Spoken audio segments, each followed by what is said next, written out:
ಒಂದು ದಿನ ಸಾಯನಾಥನಿಗೆ ತನ್ನ ಗೆಳೆಯನಿಂದ ಸುಮಿತ್ರೆಗೆ ಒಂದು ಒಳ್ಳೆಯ ಸಂಬಂಧದ ಮಾತು ಬಂತು. ವರನ ಹೆಸರು ರಾಘವೇಂದ್ರ. ಒಬ್ಬ ಯಶಸ್ವಿ ಇಂಜಿನಿಯರ್, ಗುಣವಂತ, ದಯಾಳು. ರಾಘವೇಂದ್ರನ ಕುಟುಂಬಕ್ಕೆ ಸುಮಿತ್ರಳ ಸೌಮ್ಯತೆ, ಶಿಕ್ಷಣ ತುಂಬ ಇಷ್ಟವಾಗಿತ್ತು. ಆದರೆ ಸ್ವಾಮಿನಾಥ್ ತನ್ನ ಮಗಳ ಕಿವಿಯ ಕೊರತೆಯ ಬಗ್ಗೆ ಇನ್ನೂ ರಾಘವೇಂದ್ರನ ಕುಟುಂಬಕ್ಕೆ ತಿಳಿಸಿರಲಿಲ್ಲ. ಅವನಿಗೆ ಸರಿಯಾದ ಸಮಯಕ್ಕಾಗಿ ಕಾಯುವ ಆಲೋಚನೆ ಇತ್ತು. ಆದರೆ ಈ ಸಂಬಂಧದ ಮಾತು ಶಾಂತಮ್ಮನಿಗೆ ತಿಳಿಯಿತು. ಶಾಂತಮ್ಮ ತನ್ನ ಸ್ವಂತ ಮಗಳಾದ ರೇಖಾಗೆ ರಾಘವೇಂದ್ರನನ್ನು ಮದುವೆಯಾಗಿಸಬೇಕೆಂಬ ಆಸೆಯಿಂದ ಕುತಂತ್ರ ರೂಪಿಸಿದಳು. ಆಕೆ ಊರಿನ ಕೆಲವರ ಮೂಲಕ ರಾಘವೇಂದ್ರನ ಕುಟುಂಬಕ್ಕೆ ಸುಮಿತ್ರಳ ಕಿವಿಯ ಕೊರತೆಯ ಬಗ್ಗೆ ತಪ್ಪು ರೀತಿಯಲ್ಲಿ ತಿಳಿಸಿದಳು. ಸುಮಿತ್ರಾಗೆ ಸಂಪೂರ್ಣವಾಗಿ ಕಿವಿ ಕೇಳಿಸೋದಿಲ್ಲ, ಆಕೆಗೆ ಯಾವುದೋ ಕೆಲಸವನ್ನು ಸರಿಯಾಗಿ ಮಾಡಲು ಸಾಧ್ಯವಿಲ್ಲ ಎಂದು ದೊಡ್ಡದಾಗಿ ಬಿಂಬಿಸಿದಳು. ಈ ಮಾತು ರಾಘವೇಂದ್ರನ ಕುಟುಂಬದವರಿಗೆ ಆಘಾತವನ್ನುಂಟು ಮಾಡಿತು. ಸಾಯನಾಥನಿಗೆ ಈ ವಿಷಯ ತಿಳಿಯುವ ಮೊದಲೇ ರಾಘವೇಂದ್ರನ ಕುಟುಂಬವು ಸಂಬಂಧವನ್ನು ರದ್ದುಗೊಳಿಸಿತು. ಸುಮಿತ್ರೆ ಈ ಘಟನೆಯಿಂದ ಸ್ವಲ್ಪ ದುಃಖಿತಳಾದರು. ತನ್ನ ಆತ್ಮವಿಶ್ವಾಸವನ್ನು ಕಳೆದುಕೊಳ್ಳಲಿಲ್ಲ. ಆಕೆ ತನ್ನ ತಂದೆಗೆ, ಅಪ್ಪ ಯಾರಾದರೂ ನನ್ನನ್ನು ನಾನು ಇರುವಂತೆಯೇ ಒಪ್ಪಿಕೊಂಡರೆ ಅವರೊಂದಿಗೆ ಮಾತ್ರ ನಾನು ಜೀವನವನ್ನು ಕಟ್ಟಿಕೊಳ್ಳುವೆ ಎಂದು ದೃಢವಾಗಿ ಹೇಳಿದಳು. ಸಾಯನಾಥನಿಗೆ ತನ್ನ ಮಗಳ ಬಗ್ಗೆ ಹೆಮ್ಮೆಯಾಯಿತು. ಆದರೆ ಶಾಂತಮ್ಮನ ಕುತಂತ್ರದ ಬಗ್ಗೆ ತಿಳಿದಾಗ ಅವನಿಗೆ ತೀವ್ರ ಕೋಪವೂ ಬಂತು. ಆದರೆ ಸುಮಿತ್ರೆಗೆ ತನ್ನ ತಂದೆಯನ್ನು ಸಮಾಧಾನಗೊಳಿಸಿ ಇದನ್ನು ಬಿಡಿ, ಇನ್ನೊಂದು ಒಳ್ಳೆಯ ಸಂಬಂಧ ಬರಲೆಂದು ಹೇಳಿದಳು. ಕೆಲವು ತಿಂಗಳುಗಳ ನಂತರ ಸುಮಿತ್ರೆಗೆ ಮತ್ತೊಂದು ಸಂಬಂಧದ ಮಾತು ಬಂತು. ಈ ಬಾರಿ ವರನ ಹೆಸರು ಶಿವಕುಮಾರ್. ಒಬ್ಬ ಶಿಕ್ಷಕ, ತನ್ನ ಸರಳ ಜೀವನದಿಂದಲೇ ಎಲ್ಲ ಮನಸ್ಸನ್ನು ಗೆದ್ದವನು. ಶಿವಕುಮಾರ್ ಮತ್ತು ಸುಮಿತ್ರಾ ಒಬ್ಬರನ್ನೊಬ್ಬರು ಭೇಟಿಯಾದಾಗ ಇಬ್ಬರು ಒಬ್ಬರ ಗುಣಗಳಿಗೆ ಮನಸೋತಿದ್ದರು. ಶಿವಕುಮಾರಿಗೆ ಸುಮಿತ್ರಳ ಕಿವಿಯ ಕೊರತೆಯ ಬಗ್ಗೆ ತಿಳಿದಿದ್ದರೂ ಅವನಿಗೆ ಅದು ಯಾವುದೂ ತೊಂದರೆಯಾಗಲಿಲ್ಲ. ನನಗೆ ಸುಮಿತ್ರಳ ಸರಳತೆ, ಒಳ್ಳೆಯ ಮನಸ್ಸು ಇಷ್ಟವಾಗಿದೆ. ಆಕೆಯೊಂದಿಗೆ ಜೀವನವನ್ನು ಕಳೆಯಲು ನಾನು ಸಿದ್ಧನಿದ್ದೇನೆ ಎಂದು ಅವನು ಸಾಯನಾಥನಿಗೆ ತಿಳಿಸಿದನು. ಆದರೆ ಶಾಂತಮ್ಮನಿಗೆ ಈ ಸಂಬಂಧವು ಒಪ್ಪಿಗೆ ಆಗಲಿಲ್ಲ. ಆಕೆಗೆ ತನ್ನ ಮಗಳಾದ ರೇಖಾಗಳಿಗೆ ಶಿವಕುಮಾರ್ನನ್ನೇ ಮದುವೆಯಾಗಿಸಬೇಕೆಂಬ ಹಠವಿತ್ತು. ಈ ಬಾರಿಯೂ ಶಾಂತಮ್ಮ ತನ್ನ ಷಡ್ಯಂತ್ರದಿಂದ ರೂಪಿಸಿದಳು. ಆಕೆ ಶಿವಕುಮಾರ್ನ ಕುಟುಂಬದವರಿಗೆ ಸುಮಿತ್ರಳ ಕಿವಿಯ ಕೊರತೆಯನ್ನು ತಿರುಚಿದ ರೀತಿಯಲ್ಲಿ ತಿಳಿಸಿದಳು. ಜೊತೆಗೆ ಸುಮಿತ್ರಳ ಚಾರಿತ್ರ್ಯದ ಬಗ್ಗೆಯೂ ಕೆಲವು ಸುಳ್ಳು ಆರೋಪಗಳನ್ನು ಮಾಡಿದಳು. ಶಿವಕುಮಾರ್ನ ಕುಟುಂಬವು ಈ ಮಾತುಗಳಿಂದ ಗೊಂದಲಕ್ಕೊಳಗಾಗಿದ್ದವು. ಈ ಬಾರಿ ಸುಮಿತ್ರ ಶಾಂತಮ್ಮನ ಕೃತ್ಯದ ಬಗ್ಗೆ ತಿಳಿದುಕೊಂಡಿದ್ದಳು. ಆಕೆ ತನ್ನ ತಂದೆಯೊಂದಿಗೆ ಮಾತನಾಡಿ, ನಾನು ಈ ಸಂಬಂಧವನ್ನು ಕೈ ಬಿಡುವುದಿಲ್ಲ. ಶಿವಕುಮಾರ್ನಂತಹ ಒಳ್ಳೆಯ ವ್ಯಕ್ತಿಯನ್ನು ಸುಳ್ಳು ಆರೋಪಗಳಿಂದ ದೂರವಿಡಲು ಬಿಡುವುದಿಲ್ಲ ಎಂದು ದೃಢವಾಗಿ ಹೇಳಿದಳು. ಸುಮಿತ್ರ ಶಿವಕುಮಾರ್ನನ್ನು ಭೇಟಿಯಾಗಿ ಎಲ್ಲ ಸತ್ಯವನ್ನು ತಿಳಿಸಿದಳು. ಶಿವಕುಮಾರ್ ಸುಮಿತ್ರಳ ಪ್ರಾಮಾಣಿಕತೆಯನ್ನು ಮೆಚ್ಚಿ ತನ್ನ ಕುಟುಂಬವನ್ನು ಒಪ್ಪಿಸಲು ತೀರ್ಮಾನಿಸಿದನು. ಸುಮಿತ್ರಾ ಮತ್ತು ಶಿವಕುಮಾರ್ ಒಟ್ಟಿಗೆಯಾಗಿ ಶಾಂತಮ್ಮನ ಷಡ್ಯಂತ್ರವನ್ನು ಬಯಲಿಗೆಳೆಯಲು ಒಂದು ಯೋಜನೆಯನ್ನು ರೂಪಿಸಿದರು. ಅವರು ಊರಿನ ಗೌರವಾನ್ವಿತ ವ್ಯಕ್ತಿಯಾದ ರಾಮಯ್ಯನವರ ಸಹಾಯವನ್ನು ಕೇಳಿದರು. ರಾಮಯ್ಯ ಶಾಂತಮ್ಮನ ಕೃತ್ಯವನ್ನು ತಿಳಿದು ಒಂದು ಸಭೆಯನ್ನು ಕರೆದನು. ಈ ಸಭೆಯಲ್ಲಿ ಸುಮಿತ್ರ ತನ್ನ ಕಿವಿಯ ಕೊರತೆಯ ಬಗ್ಗೆ ತಾನೇ ಎಲ್ಲರಿಗೆ ತಿಳಿಸಿದ್ದಳು. ನನಗೆ ಸ್ವಲ್ಪ ಕಿವಿ ಕೇಳಿಸುವುದಿಲ್ಲ, ಆದರೆ ಅದು ನನ್ನ ಜೀವನವನ್ನು ಯಾವುದೇ ರೀತಿಯ ಕಡಿಮೆ ಮಾಡುವೂ ಇಲ್ಲ. ನಾನು ಶಿಕ್ಷಣದ ಪಡೆಯುತ್ತಿದ್ದೇನೆ, ಕೆಲಸ ಮಾಡುತ್ತೇನೆ, ಒಳ್ಳೆಯ ಜೀವನ ಸಂಗತಿಯಾಗಲು ಸಾಮರ್ಥ್ಯವಿದ್ದೇನೆ ಎಂದು ಆಕೆ ಧೈರ್ಯವಾಗಿ ಹೇಳಿದಳು. ಶಿವಕುಮಾರ್ ಕೂಡ ಸುಮಿತ್ರಳ ಬಗ್ಗೆ ತನ್ನ ಒಲವನ್ನು ವ್ಯಕ್ತಪಡಿಸಿದ. ನನಗೆ ಸುಮಿತ್ರಳ ಗುಣಗಳೇ ಮುಖ್ಯ, ಆಕೆಯ ಕೊರತೆಯನ್ನು ನಾನು ಒಪ್ಪಿಕೊಂಡಿದ್ದೇನೆ ಎಂದು ಘೋಷಿಸಿದನು. ಶಾಂತಮ್ಮನ ಸುಳ್ಳು ಆರೋಪಗಳನ್ನು ರಾಮಯ್ಯನವರು ತನಿಖೆ ಮಾಡಿ ಆಕೆಯ ಕೃತ್ಯವನ್ನು ಎಲ್ಲರ ಮುಂದೆ ಬಯಲಿಗೆಳೆದರು. ಶಾಂತಮ್ಮಗೆ ತನ್ನ ತಪ್ಪಿನ ಅರಿವಾಗಿತ್ತು. ಆಕೆ ಕ್ಷಮೆ ಯಾಚಿಸಿದಳು. ಸುಮಿತ್ರಾ ಮತ್ತು ಶಿವಕುಮಾರ ಮದುವೆ ಊರಿನ ಎಲ್ಲ ಆಶೀರ್ವಾದದೊಂದಿಗೆ ಜರುಗಿತು.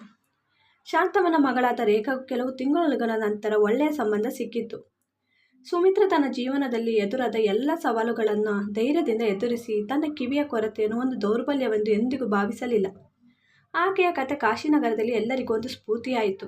ಆದರೆ ಸುಮಿತ್ರಾ ಮತ್ತು ಶಿವಕುಮಾರ ಮದುವೆಯಾದ ಕೆಲವು ತಿಂಗಳುಗಳಲ್ಲಿ ಶಾಂತಮ್ಮನ ಮನಸ್ಸಿನಲ್ಲಿ ಒಂದು ಕಸಿವಿರಿತ್ತು. ಆಕೆಗೆ ಸುಮಿತ್ರಳ ಸಂತೋಷವು ಕಣ್ಣಿಗೆ ಕಂಟಕವಾಗಿತ್ತು. ಆ ಕಿವಿ ಕೇಳದ ಹುಡುಗಿ ಎಲ್ಲರಿಂದಲೂ ಮೆಚ್ಚುಗೆ ಪಡೆಯುತ್ತಿದ್ದಾಳೆ, ಆದರೆ ನನ್ನ ಮಗಳಾದ ರೇಖಾವು ಜೀವನವೋ ಸಾಮಾನ್ಯವಾಗಿದೆ ಎಂದು ಆಕೆ ತನ್ನೊಳಗೆ ಕೊರಗುತ್ತಿದ್ದಳು. ರೇಖಾಳ ಮದುವೆ ಆಗಿದ್ದರೂ ಶಾಂತಮ್ಮನಿಗೆ ಸುಮಿತ್ರಳ ಜೀವನವು ತನ್ನ ಮಗಳಿಗಿಂತ ಉತ್ತಮವಾಗಿರುವಂತೂ ಭಾಸವಾಗಿತ್ತು. ಈ ದ್ವೇಷದಿಂದ ಪ್ರೇರಿತಳಾದ ಶಾಂತಮ್ಮ ಸುಮಿತ್ರಳ ಜೀವನವನ್ನು ನಾಶ ಮಾಡಲು ಒಂದು ಕುತಂತ್ರವನ್ನು ರೂಪಿಸಿದಳು.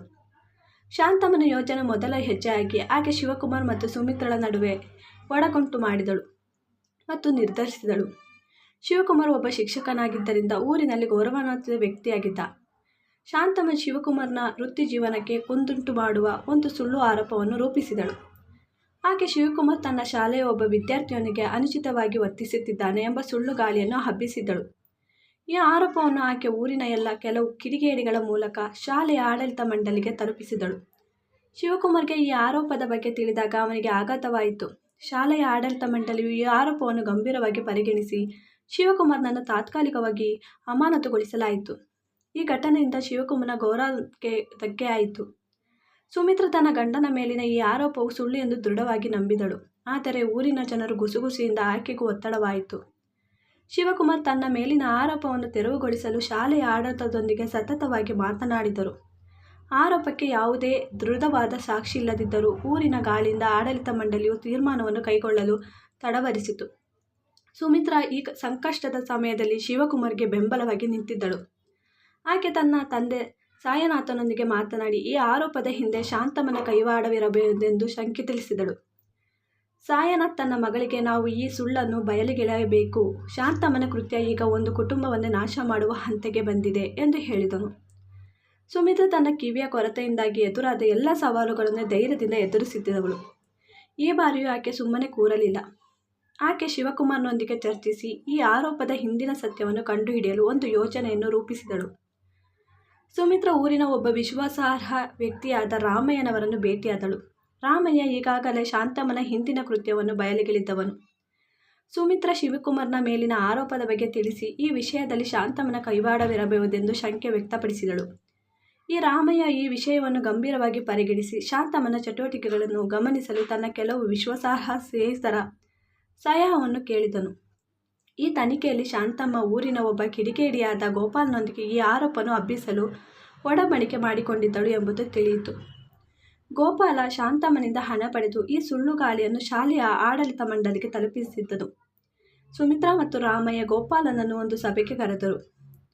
ಈ ಸಭೆಯಲ್ಲಿ ಶಾಂತಮ್ಮನ ಕೃತ್ಯವನ್ನು ಬಯಲಿಗೆಳೆಯಲು ಗೋಪಾಲನನ್ನು ಒತ್ತಾಯಿಸಿದರು. ಗೋಪಾಲ ಆರಂಭದಲ್ಲಿ ಸುಳ್ಳು ಹೇಳಲು ಪ್ರಯತ್ನಿಸಿದರು.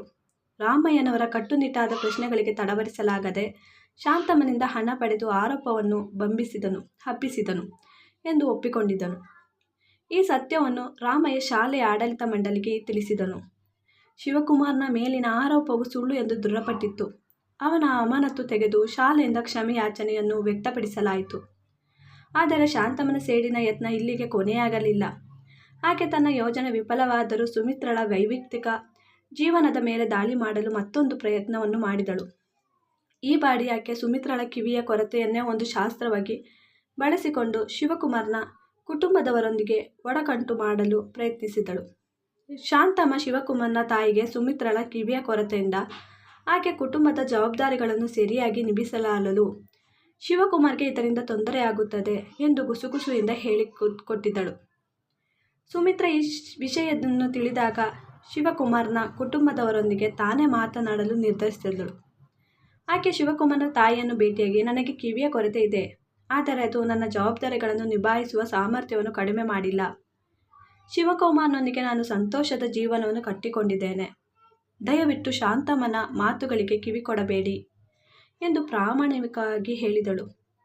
ಶಿವಕುಮಾರ್ನ ತಾಯಿ ಸುಮಿತ್ರಳ ಧೈರ್ಯ ಮತ್ತು ಪ್ರಾಮಾಣಿಕತೆಗೆ ಮನಸೋತಿದ್ದರು. ಆಕೆ ಶಾಂತಮ್ಮನ ಮಾತುಗಳನ್ನು ತಿರಸ್ಕರಿಸಿ ಸುಮಿತ್ರಳನ್ನು ತನ್ನ ಸೊಸೆಯಾಗಿ ಇನ್ನಷ್ಟು ಒಪ್ಪಿಕೊಂಡಿದ್ದಳು. ಶಾಂತಮ್ಮನ ಎಲ್ಲ ಯತ್ನಗಳು ವಿಫಲವಾದವು. ಆಕೆಯ ದ್ವೇಷದಿಂದ ರೂಪಿತವಾದ ಯೋಜನೆಗಳು ಸುಮಿತ್ರಳ ಧೈರ್ಯ ಮತ್ತು ಸತ್ಯದ ಮುಂದೆ ಒಡ್ಡಿ ಹೋದವು. ಕಾಶಿನಗರದ ಜನರು ಶಾಂತಮ್ಮನ ಕೃತ್ಯವನ್ನು ಖಂಡಿಸಿದರು. ಆಕೆಗೆ ತನ್ನ ತಪ್ಪಿನ ಅರಿವಾಯಿತು. ಶಾಂತಮ್ಮ ಕೊನೆಗೆ ತನ್ನ ಮಗಳಾದ ರೇಖಾಳ ಜೀವನವನ್ನು ಸಂತೋಷವಾಗಿಡಲು ಗಮನ ಕೊಡಲು ತೀರ್ಮಾನಿಸಿದಳು. ಸುಮಿತ್ರಾ ಮತ್ತು ಶಿವಕುಮಾರ್ ಎಲ್ಲ ಸವಾಲುಗಳನ್ನು ಮೀರಿ ತಮ್ಮ ಜೀವನವನ್ನು ಸಂತೋಷವಾಗಿ ಮುಂದುವರಿಸಿದರು. ಸುಮಿತ್ರಾ ತನ್ನ ಕಿವಿಯ ಕೊರತೆಯನ್ನು ಒಂದು ಶಕ್ತಿಯಾಗಿ ಬದಲಾಯಿಸಿ ಊರಿನ ಇತರರಿಗೆ ಸ್ಫೂರ್ತಿಯಾಗಿದ್ದಳು. ಆಕೆ ಶಾಲೆಯಲ್ಲಿ ಒಂದು ಕಾರ್ಯಕ್ರಮವನ್ನು ಆರಂಭಿಸಿದಳು. ಅಲ್ಲಿ ಶಾರೀರಿಕ ಕೊರತೆ ಇರುವ ಮಕ್ಕಳಿಗೆ ಶಿಕ್ಷಣ ಮತ್ತು ಆತ್ಮವಿಶ್ವಾಸವನ್ನು ಕಲಿಸಲಾಯಿತು. ಶಿವಕುಮಾರ್ ತನ್ನ ಶಿಕ್ಷಣ ವೃತ್ತಿಯಲ್ಲಿ ಇನ್ನಷ್ಟು ಯಶಸ್ವಿಯನ್ನು ಗಳಿಸಿದನು. ಇವರಿಬ್ಬರ ಜೀವನವು ಸತ್ಯ, ಧೈರ್ಯ ಮತ್ತು ಪ್ರೀತಿಯ ಗೆಲುವಿನ ಸಂಕೇತವಾಗಿತ್ತು. ಈ ಸ್ಟೋರಿ ಇಷ್ಟ ಆದರೆ ಪ್ಲೀಸ್ ನನ್ನ ಚಾನಲ್ನ ಲೈಕ್ ಮಾಡಿ, ಸಬ್ಸ್ಕ್ರೈಬ್ ಮಾಡೋದನ್ನು ಮರಿಬೇಡಿ. Thanks for watching.